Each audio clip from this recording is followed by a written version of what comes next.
The emergency siren tore through the research station orbiting Kepler 442b, echoing violently through metal corridors. Dr. Wexler jerked away from his microscope, his four eyes widening in pure terror as he rushed toward the observation window.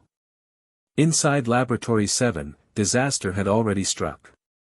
The human scientist, Dr. Marcus Webb, had accidentally shattered a containment vial holding Thorn's pine extract, one of the most lethal neurotoxins ever catalogued by the Galactic Medical Archive. The vivid violet substance hissed as it splashed across the workstation. "Emergency alert," Wexler shouted, his translator crackling as it broadcast station-wide. "Human exposed in Lab 7. Thorn's pine contamination confirmed. Initiate full decontamination and prepare last rites protocols." Senior Medical Officer Kitha felt her core tighten painfully. Thorn's pine. She had witnessed its effects firsthand, seen a Vraxian warlord collapse lifeless in under half a minute, and a Kulturan envoy lose all neural function before medical aid could even be deployed. And now, a human. Those fragile, short-lived beings from Earth were not built to survive something like this. She seized the antidote kit and sprinted toward the lab, her 6 legs propelling her faster than any biped could manage. 2 autonomous medical drones activated behind her, lifting emergency life support gear. Kitha already knew the truth, they would be too late. They always were with Thorn's pine. When she burst through the lab doors, her translator was already cueing comforting final phrases. Then she stopped cold.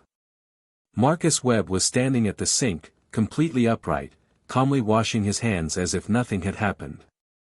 The shattered vial rested in the disposal unit, the glowing toxin already being incinerated into harmless ash. But what truly unsettled her came later, when she reviewed the security footage. Before washing his hands, the human had licked his fingers. "Do not move," Kitha screeched, raising the injector. "The antidote, now." Marcus turned slowly, water dripping from his hands, his expression more puzzled than afraid. "Antidote? For what?"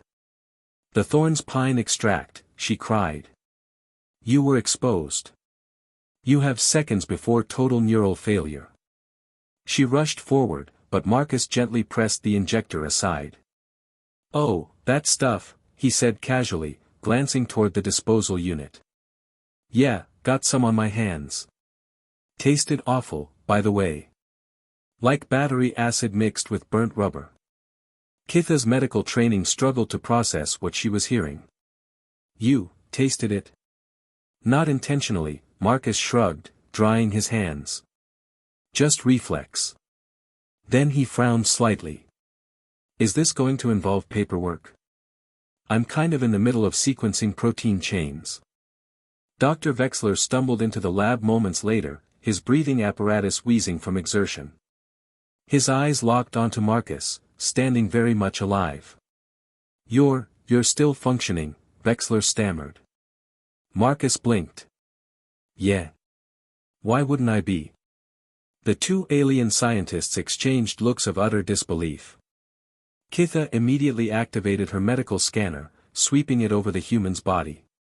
The results made no sense. Heart rate slightly elevated, likely due to their panic.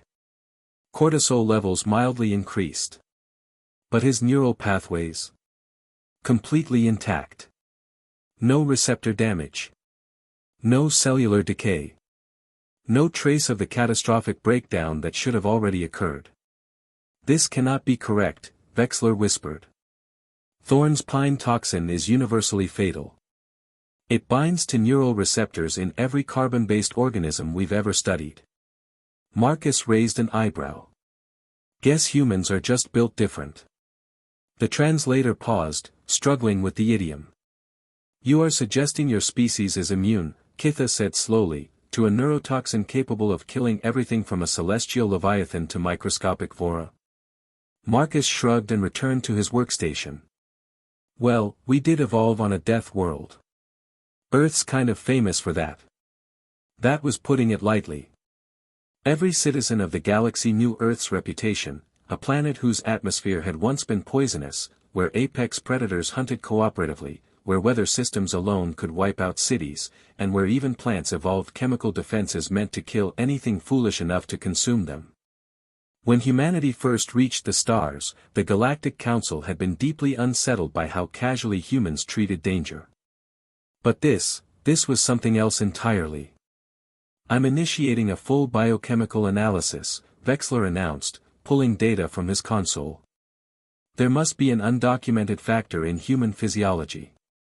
Hours passed as Marcus continued working as if nothing had occurred. Medical teams and researchers gathered, drawn by rumors spreading rapidly across the station, and then beyond it. The human who survived Thorn's pine exposure became an overnight sensation. Dr. Rebecca Torres, the station's chief biochemist, eventually arrived with a theory. "It's our liver," she explained. "Human livers are absurdly aggressive. We evolved processing toxic alkaloids, heavy metals, ethanol. Our ancestors ate anything they could find and adapted to survive it." "But Thorn's pine isn't simple," Kitha argued. "It's a highly specialized neurotoxin." Rebecca nodded. "So are a lot of plants on Earth." She smiled. "And some humans eat them for fun." "Fun?" Wexler's translator emitted a distressed electronic whine. "Ever heard of Carolina Reaper peppers?" Rebecca said. "Or fugu fish? Or cassava when it's not prepared properly?" Humans, she explained, had been gambling with natural toxins for thousands of years. Their bodies learned how to win. Marcus finally looked up from his workstation, processing the conversation. "Wait, that stuff was actually dangerous." Kitha stared at him. "It has killed 17 different species. Each in under a minute." Marcus considered this, then nodded. "Ha. Good to know. I'll be more careful next time. Maybe wear gloves." The offhand dismissal of what should have been a fatal encounter sent shockwaves through the galactic community. Within days, research journals overflowed with new studies on human resilience.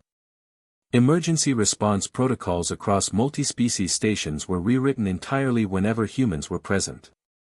Hazard classifications were adjusted upward, not because humans were fragile, but because they weren't.